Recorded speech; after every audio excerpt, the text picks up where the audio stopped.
বন্ধুরা, আশা করি সবাই ভালো আছেন। আজকে ভাববো যে কিভাবে ব্লুটুথের সাহায্যে ল্যাপটপ থেকে মোবাইলে ফাইল ট্রান্সফার করবেন।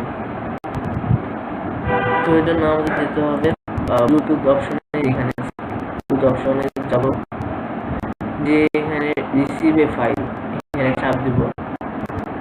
চাপ দিয়ে আসবে, এখানে আসবে, এটা আসবে। আসার পর আমরা চলে যাবো সরাসরি। তো চলে এসেছি স্ক্রিনের মোবাইলে। তো এখন আমাদের যেতে হবে ব্লুটুথ অপশনে।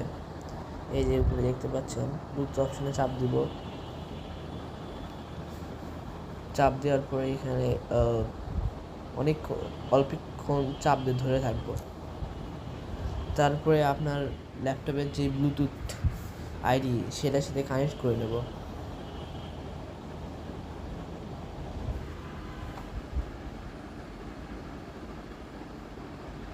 কানেক্ট করা হয়ে গেলে আপনার ডান দিকে চলে আসবেন।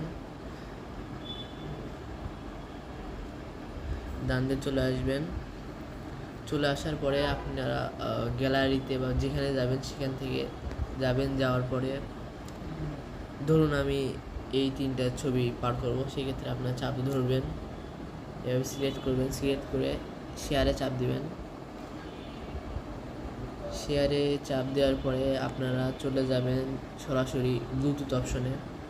এখানে ক্লিক করবেন।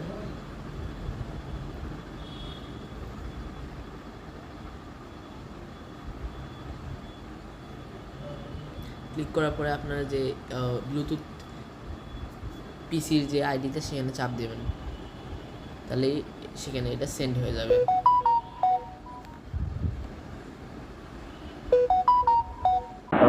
সেন্ড করার পরে আপনার ল্যাপটপে চলে আসবে, মোবাইলেও একটা নোটিফিকেশন আসবে। তো আপনি যতটা ফাইল দিবেন, বেশি দিলে সময় লাগবে, অল্প দিলে অল্প সময় লাগবে। বেশি দিলে ধৈর্য ধরতে হবে, অল্প একটু কম ধৈর্য ধরতে হবে। সেক্ষেত্রে বেশি দিলে বেশি সময় লাগবে, অল্প সময় লাগবে। এই দেখুন হয়ে গেছে। আমরা ব্রাউজ ক্লিক করে নিতেও পারেন, আপনি ব্রাউজ ক্লিক করে নেবেন। আপনারা জানেন আমি আর বেশি ভালো না, আপনারা ফিনিশে চাপ দেবেন।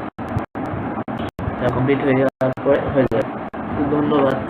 এইভাবে আপনারা ব্লুটুথের মাধ্যমে ফাইল ট্রান্সফার করতে পারেন। ভিডিওটি ভালো লাগলে সাবস্ক্রাইব করবেন, লাইক করবেন।